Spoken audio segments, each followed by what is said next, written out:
جنت کی اس بادشاہی میں آہستہ آہستہ میرے جاننے والے لوگ بھی آتے جا رہے تھے. مختلف مجالس میں ان سے ملاقاتیں ہو رہی تھیں. ان میں میری دعوت پر تبدیل ہو کر اعلیٰ ایمانی اور اخلاقی زندگی اختیار کر لینے والے لوگ بھی تھے، اور خدا کے دین کی نصرت میں میرا ساتھ دینے والے میرے رفقا بھی.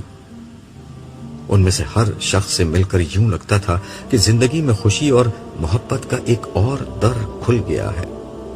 تاہم وہ ابھی تک نہیں آئی تھی جس کا مجھے انتظار تھا. گرچہ اس انتظار میں کوئی زحمت یا پریشانی نہیں بلکہ مزہ ہی تھا. پھر ایک روز، گرچہ اس نئی دنیا میں شب و روز نہیں رہے تھے، صالح میرے پاس آ کر کہنے لگا، سردار عبداللہ، تمہارے لیے ایک بری خبر ہے. مجھے حیرت ہوئی کہ اب جنت میں مجھے یہ کیا بری خبر سنائے گا.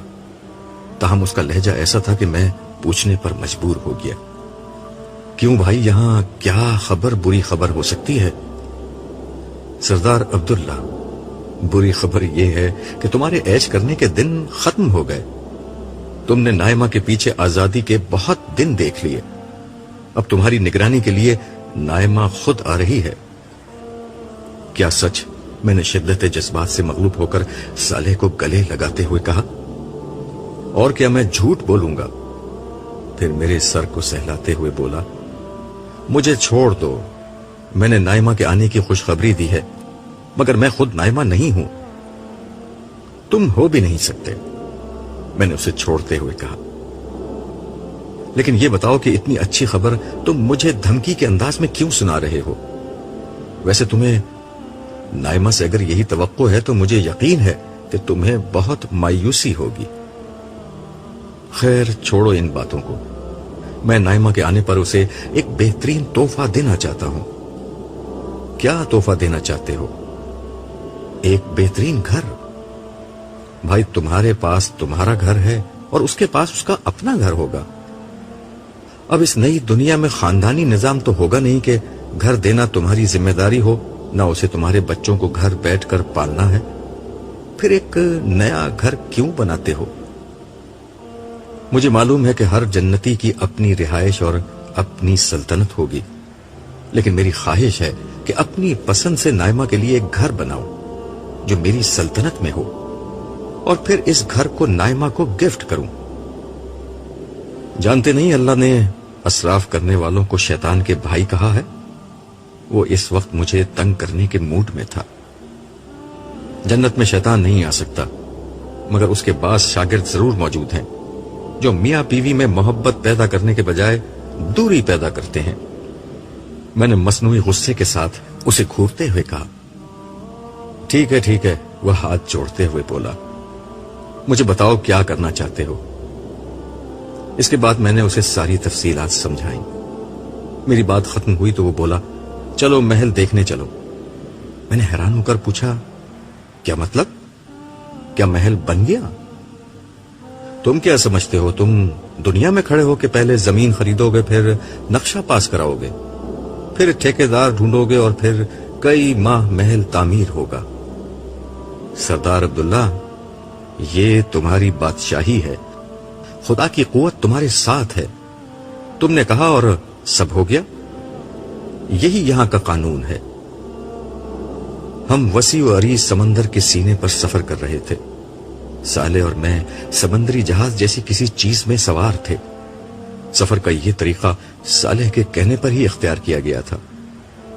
بقول اس کے کہ جنت میں جتنا خوشگوار منزل پر پہنچنا ہوتا ہے، اتنا ہی مزیدار وہاں تک پہنچنے کا راستہ ہوتا ہے. اس کی بات ٹھیک تھی. مجھے دنیا کی زندگی میں سمندری سفر کبھی پسند نہیں آیا تھا، مگر اس سفر کی بات ہی کچھ اور تھی. یہ جہاز ایک تیرتا ہوا محل تھا جس کے عرشے پر ہم دونوں کھڑے تھے. دھیمی ہوا اور خوشگوار موسم میں آگے بڑھتے ہوئے ہم اپنی منزل کے قریب پہنچ رہے تھے. ہماری منزل وہ پہاڑی جزیرہ تھا جسے ایک محل کی شکل میں نائمہ کے لیے تیار کیا گیا تھا. یہ محل بالکل ویسا ہی تھا جیسے میں صالح کو بتا رہا تھا. بیچ سمندر میں ایک بہت بڑا جزیرہ جہاں سر سبز پہاڑ، دریا، ندیاں، آبشاریں، سمندر کے ساتھ چلنے والے پہاڑی راستے،